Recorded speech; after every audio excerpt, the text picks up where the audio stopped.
Indian premier league 2024లో పరుగుల వరద పారుతుంది. ఇప్పటి వరకు సగం మేర మ్యాచ్లు పూర్తి కాగా స్కోర్లు ఏకంగా 5 సార్లు 250 పరుగుల మార్కు దాటాయి. ఇందులో 3 సార్లు సన్ రైజర్స్ హైదరాబాదే హవా కాగా ఈ సీజన్లో కొత్త కెప్టెన్ ప్యాట్ కమిన్స్ సారథ్యంలో సన్ రైజర్స్ హైదరాబాద్ ఆకాశమే హద్దుగా సెలరేగుతున్న విషయం తెలిసిందే.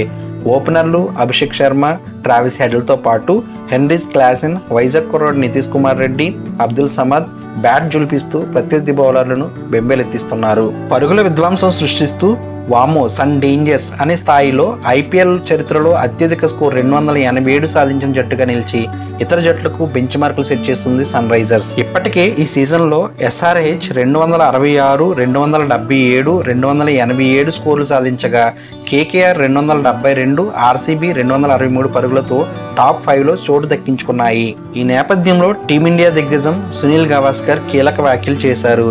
పరుగుల వరద పారుతున్న తరుణంలో బౌండరీ లెంగ్త్ పెంచాల్సిందిగా BCCIకి విజ్ఞప్తి చేశాడు. ఫ్రెండ్స్, ఈ వీడియోలో నెక్స్ట్ పాయింట్ చెప్పే ముందు నాదొక రిక్వెస్ట్.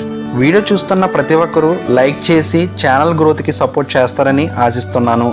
ఇంకా ఛానల్ సబ్స్క్రైబ్ చేసుకోకపోతే వెంటనే సబ్స్క్రైబ్ చేసుకుని బెల్ ఐకాన్ యాక్టివేట్ చేసుకుంటే నేను పోస్ట్ చేసే నెక్స్ట్ వీడియో డైరెక్ట్గా మీకు నోటిఫికేషన్ వస్తుంది. సునీల్ గవాస్కర్ గారు అసలు BCCIకి ఏ విధంగా విజ్ఞప్తి చేశారో ఇప్పుడు చూద్దాము. నేను చాలా కాలంగా చెప్తున్నట్లుగా ప్రతి గ్రౌండ్లో బౌండరీ సైజు పెంచాలి, అడ్వర్టైజ్మెంట్ బోర్డులను కాస్త వెనక్కి జరపాలి.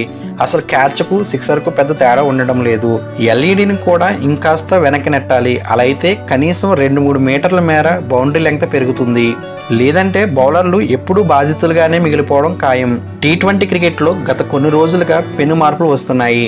బ్యాటింగ్ కోచ్ నెట్స్లో ఇదే మీకు చివరి రౌండ్ అని చెప్పినట్లుగా ఆటగాళ్లు గ్రౌండ్స్లోకి రాగానే బ్యాట్ జులిపిస్తూనే ఉన్నారు. కొన్నాళ్ళు ఇది బాగానే ఉంటుంది, కానీ ఆ తర్వాత అంత ఎగ్జైటింగ్గా అనిపించదు. ఈ విషయం గురించి స్పష్టంగా చెప్పేందుకు పదునైన పదం వాడదామనుకున్నా, కానీ ఇప్పుడు కాదు అంటూ సునీల్ గవాస్కర్ ప్రతిసారి హిట్టింగ్ చేయడం బోర్ కొట్టించే అవకాశం ఉందని పేర్కొన్నాడు. ఈ వీడియో కనుక నచ్చినట్లయితే లైక్ చేయండి, షేర్ చేయండి, కామెంట్ చేయండి. సబ్స్క్రైబ్ చేసుకోకపోతే వెంటనే సబ్స్క్రైబ్ చేసుకోండి. అలాగే మనం పెట్టే ప్రతి వీడియో నోటిఫికేషన్ రావాలంటే బెల్ ఐకాన్ క్లిక్ చేయండి.